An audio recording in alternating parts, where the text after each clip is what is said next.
Hi, I'm Haley. Thanks for joining me here on my channel, Classical ESL. So we've all had those students who were really creative, and they learn best when they're doing something that they love. If you're not a particularly artsy or creative teacher, it might be hard for you to connect with those students. So I've compiled a list of ways to reach and engage with your most artsy and creative students. Let's jump right in. My first idea is to give the student one or more abstract shapes on a blank page and have them work it into a representational image. Then the student can describe their image to you, they can describe the themes. It's a great jumping off point for a conversation about the objects they've drawn, the colors they've chosen, the lines, the forms. It's a great way to really engage with them and to get their brains working.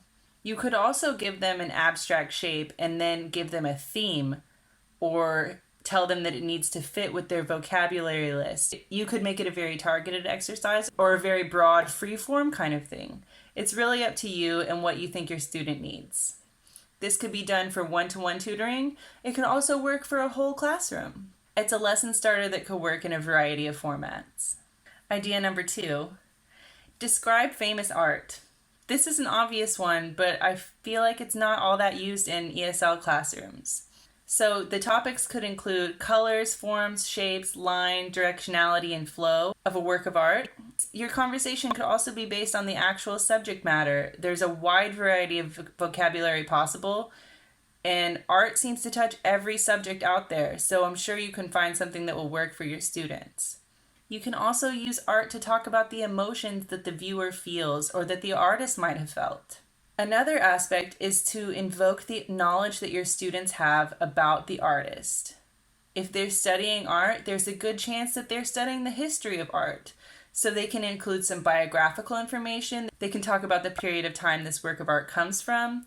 They can also talk about methods and which school or group the artist belonged to.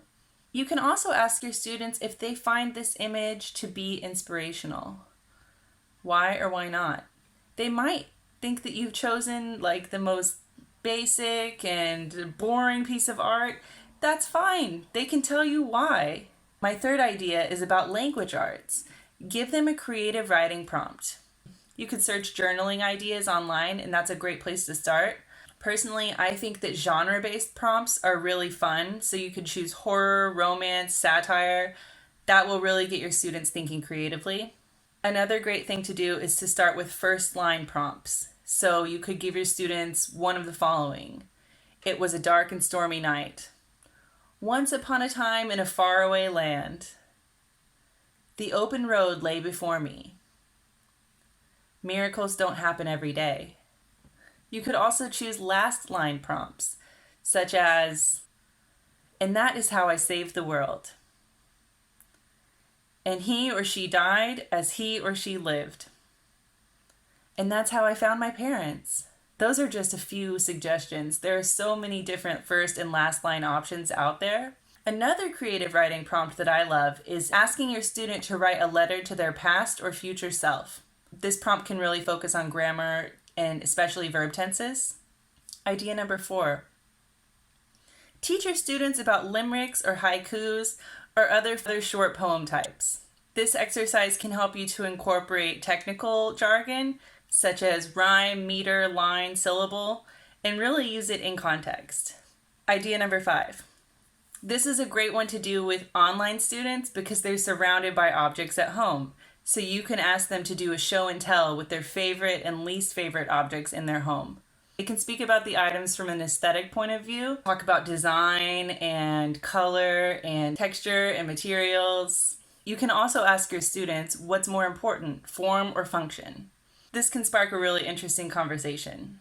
Idea number 6, ask your student to present their portfolio.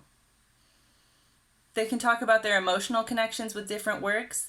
This can also be a great real-world exercise if your student is planning to go to art school or if they're looking for a job in design, because people are going to ask them about their portfolios. This will help them prepare for those interview moments, and they will feel confident going forward. Idea number 7, a typography exercise. Words and text are all around us, and the fonts that people choose carry a lot of meaning. You can provide examples of different fonts.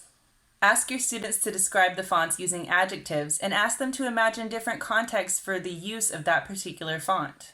When would a certain font be appropriate or inappropriate? The classic example is Comic Sans. Some people love it, some people hate it, some people will tell you that it's never appropriate. Your students will let you know which fonts they think are best for which context, and it can be a really, really fun exercise. Let me know down in the comments if you think these ideas are going to be helpful for you in your classroom. Do you have any other creative lesson starters you want to share with me? Thanks for watching. Please subscribe. Make every class your best class. Bye!